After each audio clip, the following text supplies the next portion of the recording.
Good morning, everyone. It's Lindsey Huddleston back in the building with another SPS Monday Motivation.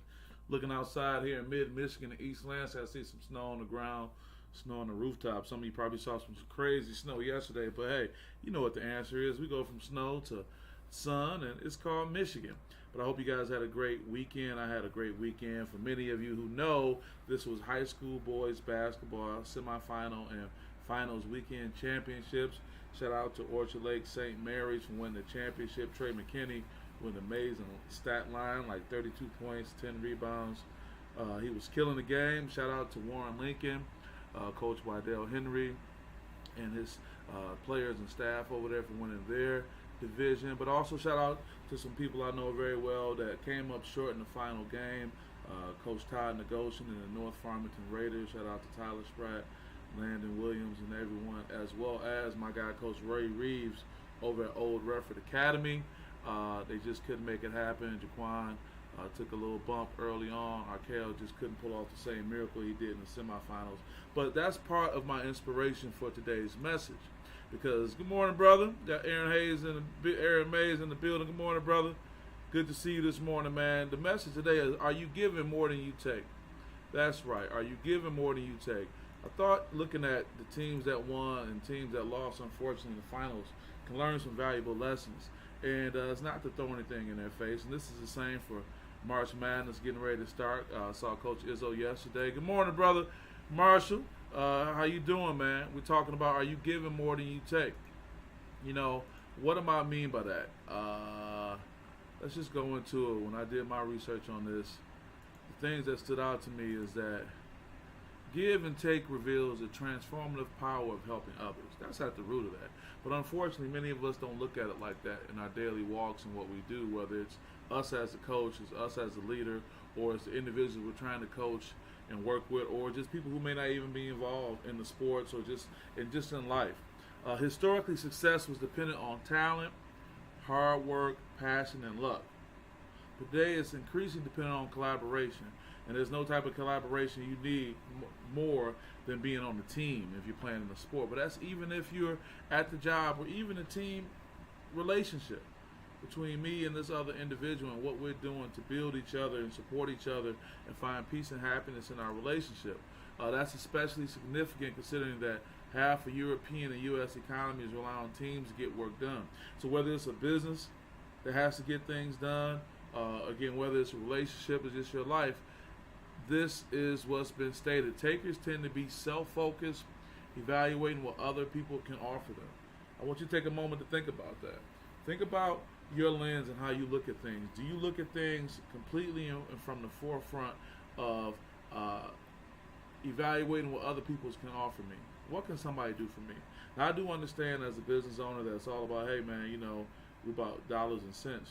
But the hope is that you're contributing so much more, you're adding so much more value to justify that. But if your thought is completely about being self-focused and only evaluating what other people can do for you, then you may have some things that you run into. Look at this great person this morning. Good morning, Mother.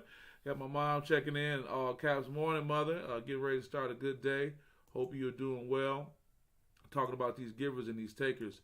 And the other part of it is givers are other focused, paying more attention to what other people need from them. Now, here's a careful line we have to walk. When we talk about this, I can just imagine people saying, well, I've given so much and I got burned and people did me wrong. I'm not denying that. But what I'm also trying to do is to get you to the point where you can create some great karma about yourself, that you give so much that what you get in return is very fulfilling. It also gives you to the picture in the point. I got my brother Dwayne Whitley there. Good morning, brother. Good morning. I saw you celebrating daddy-daughter dance recently with your lovely daughter, Dwayne, my guy, going way back to elementary. And we still doing it out here, being good fathers, taking care of our folks, take care of our business, Dwayne. I'm just saying, man, I know society has this thing where you don't want to get caught up. You don't want to be the one being taken advantage of. You don't want to be the one to get burned. That you tried to be like this and these are the things that happen. But even with those life experiences, hell, I've been burned. I've been put in situations where I've been taken advantage of to learn more about what's going on. But as my mother is saying right here, she says, your rewards come back to your children. That is true. Well, I'm thankful that they're coming back to my daughter. Dwayne, I know you want great things to be bestowed upon your daughter and everybody else on my timeline. But I just want you guys just to take a moment to think That even though there may be some trauma from the experience you have where you're trying to give more, people have taken advantage of you. Just look at what you've learned, but it's still, I believe, a good practice to think about, are you giving more than you take? Am I putting more into this? Am I doing a lot? Because I know you want to make sure you're not being taken advantage of. I know you want to make sure people aren't just running over you, but also, too, there's some other things you want to acquire. If you want to move forward and more further into the process, if you were one of those teams that fell short in the championship game and you want to do more as a player, you need to think, what else can I give? What else can I give? Because clearly there's an opportunity for you to give more. Even if you were one of the ones who stood triumphant, as say to yourself, this is not it. I won this. This is great. This is a milestone. But going forward, what other things can I contribute if I want to be able to get more? Are you giving more than you take? I know it's hard to make a decision about do you want to give more to the relationship, male or female, but I just think you have to understand that if you don't have the ability to give more, when you really want to give more, that's going to be a weakened characteristic of yours. If you don't have the ability to be more of a giver, to try to say I'm going to turn it on here and turn it off there, that's not really it. Can you just be a giver and go about your daily life with the exception of, losing a roof over your head, with the exception of not being able to take care of your basic necessities? I get that. But having a giving spirit, sometimes it's not even in the physical things that you give. It's just in your attitude. I'll tell you this. This was definitely from this weekend. I sat with a group of my good guys who go every year to the games, and I sat and there was someone holding seats, I guess, for general admission, which is something you can't do and something they actually said you can't do. But this woman's attitude was so masculine and negative and nasty. Are you gonna be sitting? We're waiting for someone to sit. Real nasty. I'm like, chick, you at a basketball game. Now, number of rows I could have gone down. I could have checked her, which I had no problem doing, but then I was going to check her and leave. And then my guys would have been standing there holding the bag. Some say whatever. But I embraced the idea, like, you know what? It really don't matter.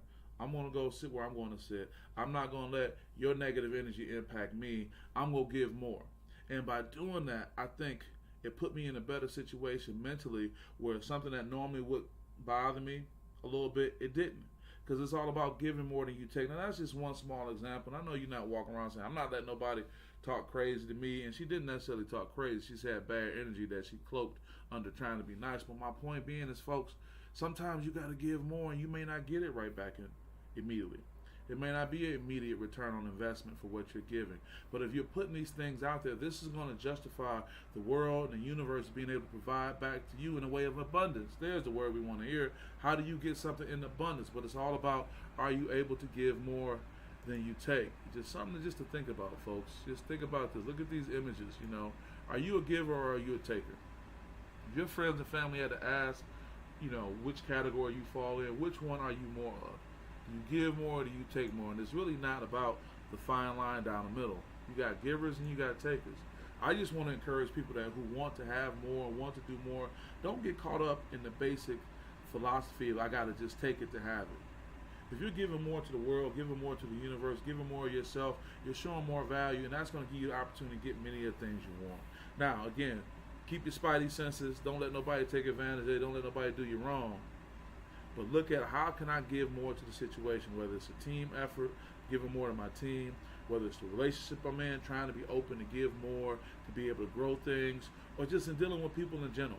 Having an idea like, you know what, life is good to me. I can give a smile, I can give an encouraging word, or not just necessarily wait back and expect to get it from someone else. So guys, with that, I hope this can be a positive impact on your day. It can help you going along.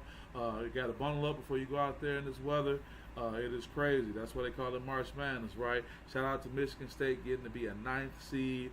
Shout out their season against Mississippi State. I want to wish Tom Izzo and the players the best of luck in this postseason. It was a tough regular season, but here we are. So with that being said, I want you guys to go on and have a great day and have some great life and have some great experiences.